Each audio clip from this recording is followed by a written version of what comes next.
Hi to everyone, this is the third presentation about how to use Ansys Mechanical. So we will start with this geometry now, and I want you to import this into Ansys Mechanical.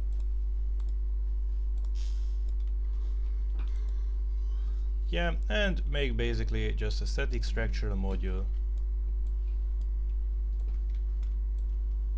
Yeah, I will define now an aluminium as the material. You can use this 6061 material that we defined in the project previous. And now I will open just the mechanical module.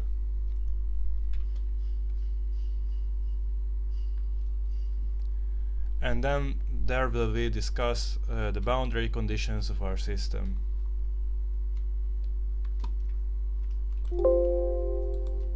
Yeah, so assign now aluminium to our system. I will generate first mesh to see how it looks. Basically, yeah, it is a very bad mesh. You can see it especially here. It's absolutely not capturing our fillets. Yeah. And now we'll assign it a body sizing, which will refine our whole system a bit. I will assign now a 2mm average size for this. Yeah, it's much better. Okay, great. So before we will start to refine our mesh even more, I will assign some boundary conditions to our system. So basically this part, it receives a force through here, and it is constrained by basically a tube in here, and the whole part is held by this surface. So we need to define force. The force is 15,000 newtons. It is normal to the surface, so we need to change basically the direction of this. Okay, like this, and here we will have basically a fixed support, almost. So an important thing. Basically what fixed support does is fixes every node located here, so they will not be able to move anywhere. If we think about our system, this is not essentially true, because this part will be able to move. It will not be able to move in the normal direction only. Then what will constrain our system to not move, basically?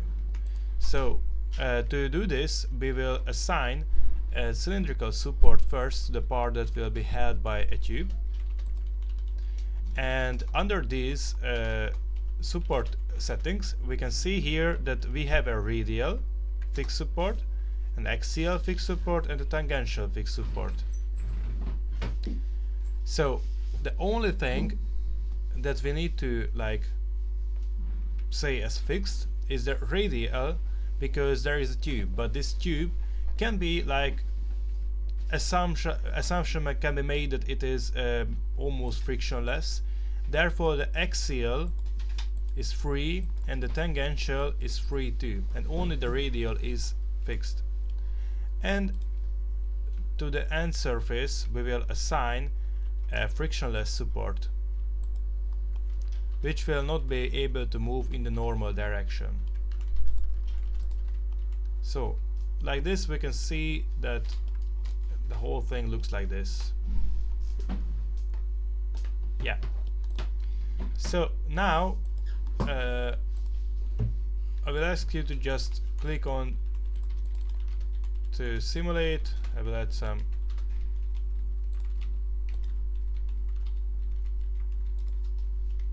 clicks off. It says to us that not enough constraints appear to be in the system.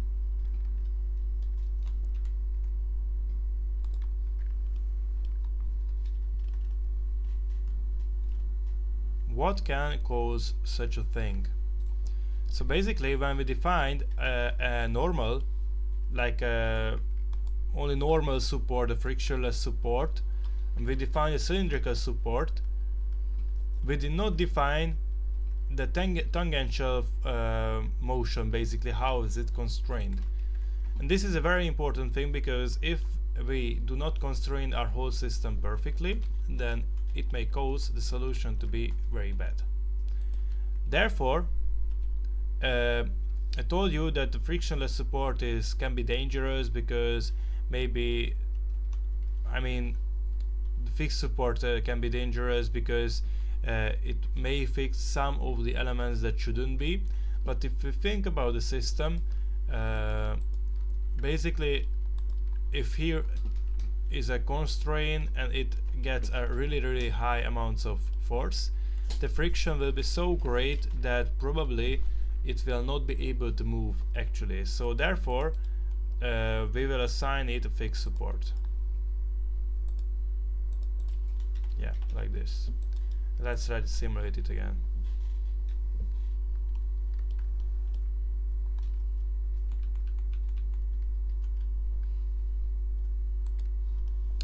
Yes.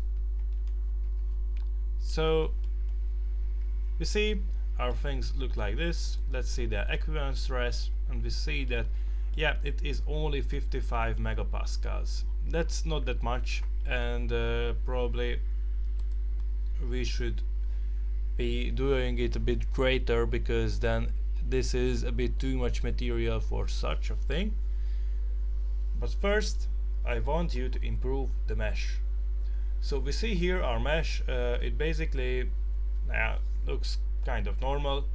How can we say that if our mesh is good or not that good? How many elements does it have, and stuff like that. So let's start with the quality. Here's the quality tab under the mesh, and if we click on the mesh metric, we can see here the element quality. For example, the element quality is should be as close to 1 as possible. Usually above 0.75 it is pretty good. The other thing is the aspect ratio. The aspect ratio describes that what are the basically how does one side size relates to the other side size. Basically this ratio is described by the aspect ratio, but not that simple. But basically the whole logic behind this is this. So this should be, of course, as close as possible to 1, but it will never be 1, especially the average one. Like if the average is not that far from 1, for example, like under 3, usually it is good. About the skewness, it is a much more interesting topic. It basically describes how the angle in a cell is, how big the angle is, and of course it is like an average and stuff like that. And usually we only want this to be as small as possible, so close to 0. But usually the problem is not with it being close to 0, rather it being a very high value, close to 1. We want to avoid it. So for example, 0.92 is pretty good. It will still be able to work, but above 0.895 it is problematic. So you should avoid that. And about the how much elements we have and stuff like this, we can see it here. So my elements number is 74,000, and the node number is 106,000. This is not a small mesh, but I mean not that big mesh too. So let's try to improve our mesh. Of course we can improve it with applying a much smaller body sizing, and then it will be pretty good. We can also try to see the inside of mesh, but how can we do it? So under the home tab we can see here a section plane command. Let's click on it, And if we click on, for example, one of the triads here, it will go like this. And once the section plane is like clicked, we can, with left click, we can draw a line like this. So let's draw it, and we can see like this the inside of our mesh. Now of course it doesn't look that bad in the reality. It just used the section plane, and to see the mesh elements actually, we can click on this blue, the show whole elements button. So once we click it, we see a much more realistic looking mesh in the inside. And we can see that basically it looks like the same as on the outside. These are the most basic element types, and they are not very efficient. How can we say that an element is not efficient? So if we look at how much elements we have, at how much nodes we have, we see that almost the same amount of elements need to be done in order to make the same amount of nodes. This is a very problematic thing, because the way the solver operates is by calculating a lot of matrices, and if we have a lot of elements, then a lot of matrices needs to be calculated. So now we are gonna set the body sizing to even larger, and I want now to test that how my mesh, and of course with the results will converge. So I talked about this convergence test in a lot in the first presentation, and now I want to actually make one, because if we look at our mesh, of course it can be improved by a lot, but my experience is that in finite element analysis, in for example static finite element analysis, the mesh quality and especially the mesh cell type is not that important, and sometimes when we are trying to create much better quality mesh elements, our mesh generation will be so slow that it will not worth it to wait. So as an example, as I talked about before, and but I want to mention it now, that for this type of mesh and with these cells, the element number will be very close to the node number, which is a problem due to the fact that the node number is what represents how accurate our simulation will be in terms of the actually equation calculation, but the element number will represent that how many matrix calculations will the solver need to make. So basically the matrix calculations are like for the geometry calculations of the whole system, and it is not a good thing if these two numbers are very close to each other, and we can actually would be able to manage it with making better quality elements. For example, these hexa elements. This is the tetra elements, and we could make these hexa elements. I even showed you, I think, a picture about them in the first presentation. And the problem is that even here I tried to make this hexa mesh, and even for some reason for this one it wouldn't be able to make one fast. It's a huge problem because we want our simulations to be fast. But please remember that even though here we won't improve our mesh element type, I will still want to show you a bit later about how to make better quality elements, probably not in the static structural beginner course, but later on, which will be needed for like transient simulation and a bit longer time to solve simulations, because there actually the mesh efficiency will matter. So here now I want you to click on like 4 mm and generate a mesh. It won't be too good. Yeah. And now what I want you to do is think about the surfaces where a refinement needs to be made. So under the refinement I mean here's a mesh action, like with which you can basically define that where do you want your mesh to be more refined. I, for example, want my mesh to be refined here. So let's see what one refinement means. Generate mesh. Yeah, one refinement meant that it will refine it by 1. I mean, I'm pretty happy about this like this, but I maybe want to refine it by even more, like by 2.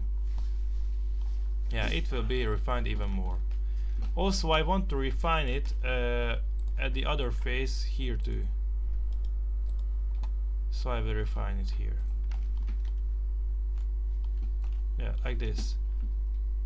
Our element number, of course, changed. Yeah, like this. I am pretty happy now with this type of mesh. So now let's go to the solving of this. Just click solve. It will solve it pretty fast.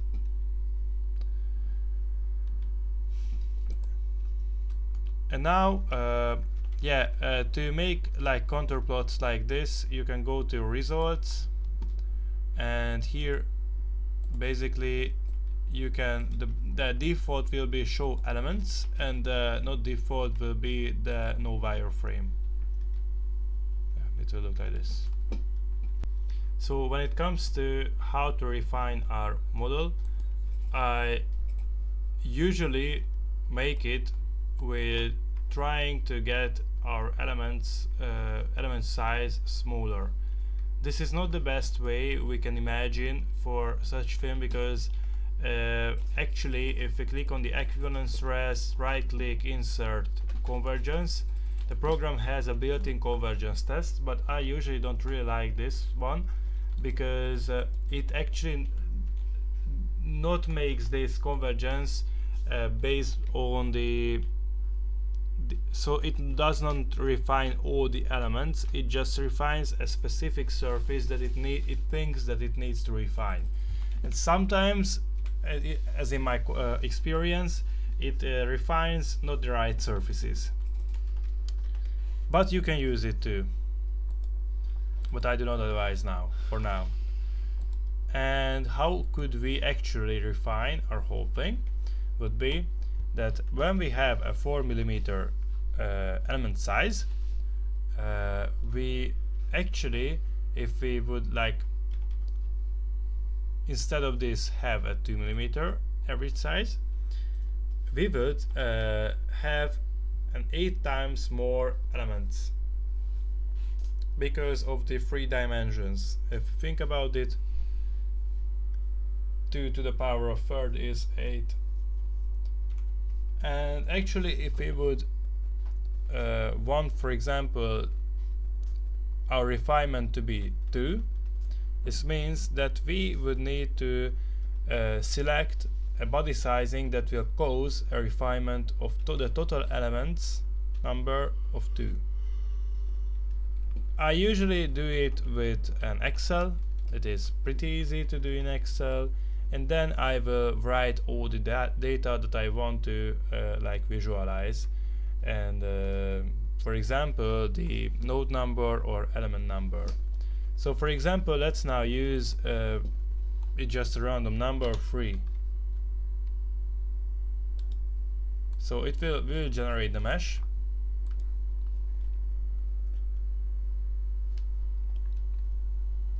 Yeah, and we will run the simulation.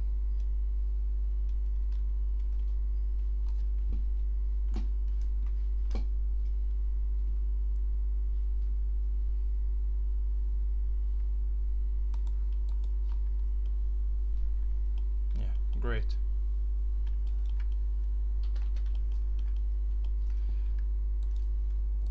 As now I can see, I maybe would prefer to make another refinements, for example at this surface and this surface. Click on solve again.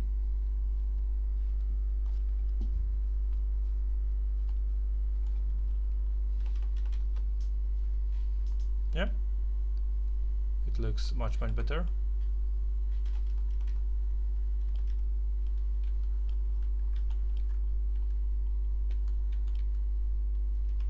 We can see it actually again in the section plane. Sorry.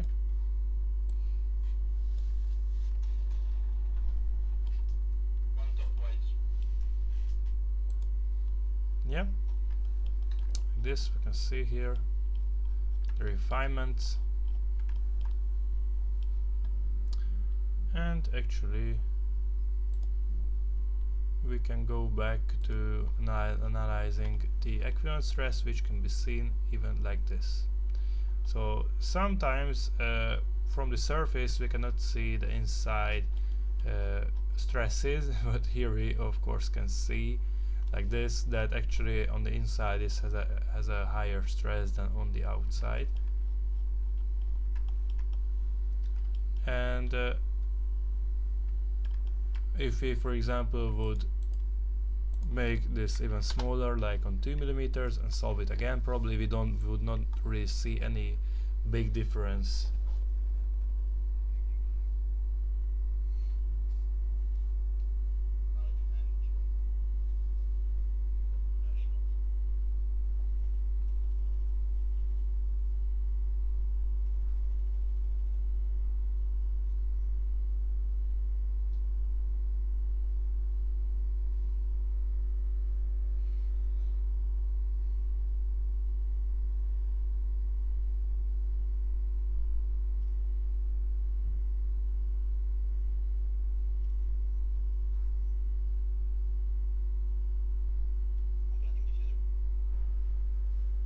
Yeah, it's nice solving the mathematical model.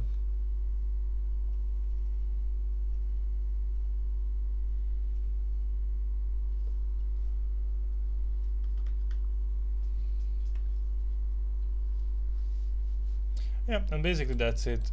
We can see again the equivalent stress, and the best way to like compare them is to make photos of them and compare the photos of these meshes, because this is one of the best way to visualize everything. And yeah, of course you can, like under the results, you can click on no wireframe, and even therefore in this way you will see everything much better. And of course we can see again some improvements that would be beneficial to make.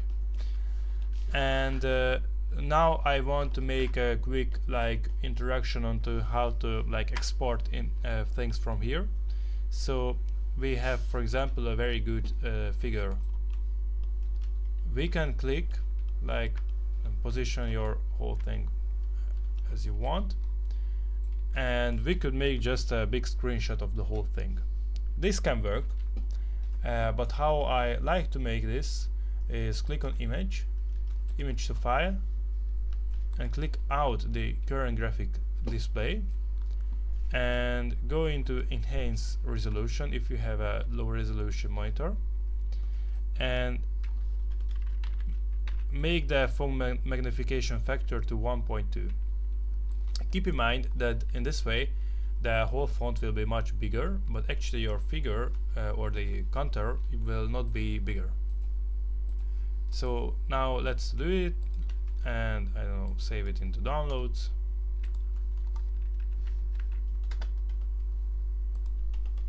Let's see it in downloads. This is how it looks. Basically the font is much bigger, and from here on you can just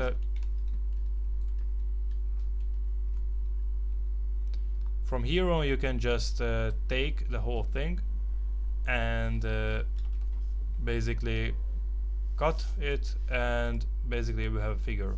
You can do it with any type of thing you have, like any type of figure, it will work with that. So I will not try to explain more of this, I think everyone understands.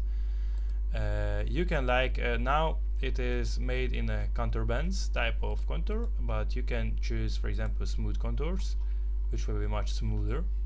But also you can make like ISO lines or solid fills. Yeah, I much more like the contour ones, because then you can see like the stress distribution.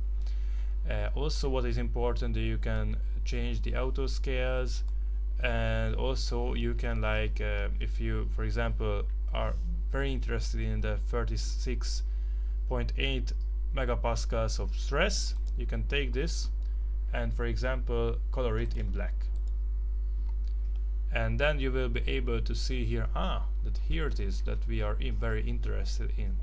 Or also you can, instead of red, choose it to be like this. It cannot really be even seen, it's so small, but yeah. So these are basically the basics of how to show your results. And of course you will need to show your mesh too. These are very important things, especially where did you refine the things, and what are also important things, that when you are trying to describe your mesh, a picture is never enough. So a picture looks very good, but what is very needed is to describe the properties of your mesh. So for example, how much elements did you have, how much nodes did you have, go back to the quality, what is the maximum skewness, what is the element quality, and what is the aspect ratio. So under the aspect ratio, usually the average, what we are interested in. Under the element quality, the average, what are we interested in.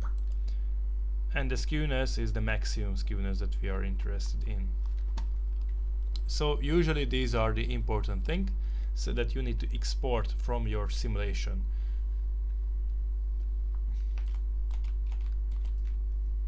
Yeah. So now the second half of this whole presentation will be about okay, now we simulated a thing. It looks like this, yeah, very good, but what if we don't like it? So for example, the equivalent stress is 66 here. The aluminium can able to withstand 240 megapascals. So isn't this a bit oversized part? Yes, it is very much an oversized part for this force, especially if we have the force, if we have a safety factor in the force. But even like in usual aerospace standards, we not even, sorry, it's actually not even an aerospace standard, it's just a European Rocketry Challenges standard that we usually design everything for 2 safety factor. And even this is like a 4 safety factor. How can we actually see that how much is the safety factor? We can actually right click on the equivalent stress and go to the stress tool and click on the maximum equivalent stress and evaluate our results. And this will show us the safety factor, and here we can see that it is basically 4. If you want to make it a bit more interesting, you can click on it, on the color, just not the bottom one, because there will nothing be, and you can click here on the plus button, and with this way you can create much more coloring schemes. But be aware that for some reason it creates under the 3.9, which is the minimum. Therefore you won't be able to see these colors, so you need to right click and go to the adjust to visible, and this way it will adjust to only the visible safety factors. And for example, yeah, now it's a bit random, only the red one is not random. So you can, for example, go and from the color scheme you can choose grayscale, and some of them is not changed automatically, or even maybe I would like more the reverse grayscale, and you can actually choose them by automatic color. It will be very fast, and this way you can, for example, highlight all the problematic parts much better. For example, I will highlight it with purple. Yeah, we can see them here. And yeah, you can do whatever you want with this, and then just export an image, and that's all. Yes, so about visualizing, this is it. And what if we don't like this safety factor? We want to get it a bit smaller, for example to 2 safety factor. Then it is a very easy thing. We need only to get back to our geometry here in inventor. For example, go to revolution, and I don't need this huge thickness here. I will only need 5 thickness here.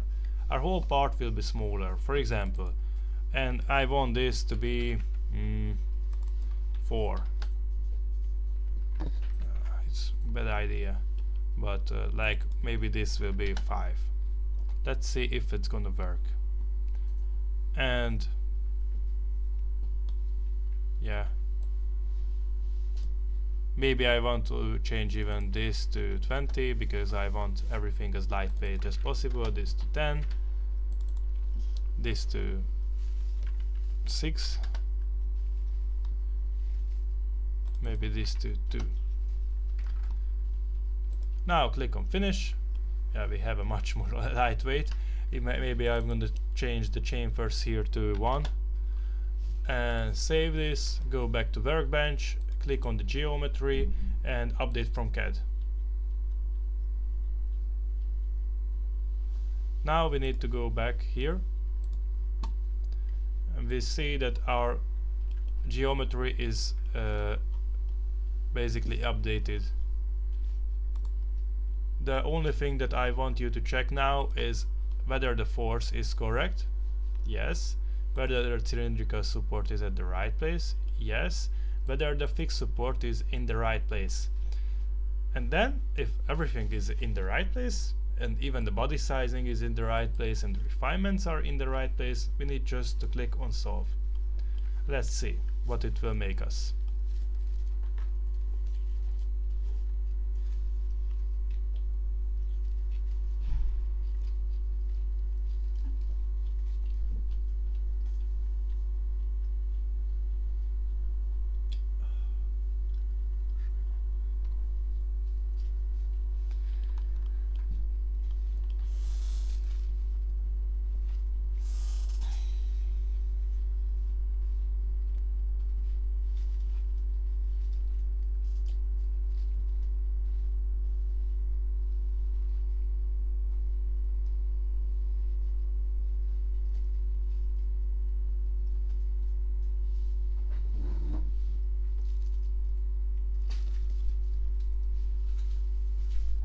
And that's it, our simulation is ready again. And we see that basically now the maximum stress actually moved from one end to another. We can see our safety factor. It's still 4, but in a completely different place. And basically with this way you can play with your geometry as many as you want, and at the end you will get a very good optimized part. And this is all for today. I think this was a pretty long session, so if you have any questions, please contact me with them. Great, thank you, bye.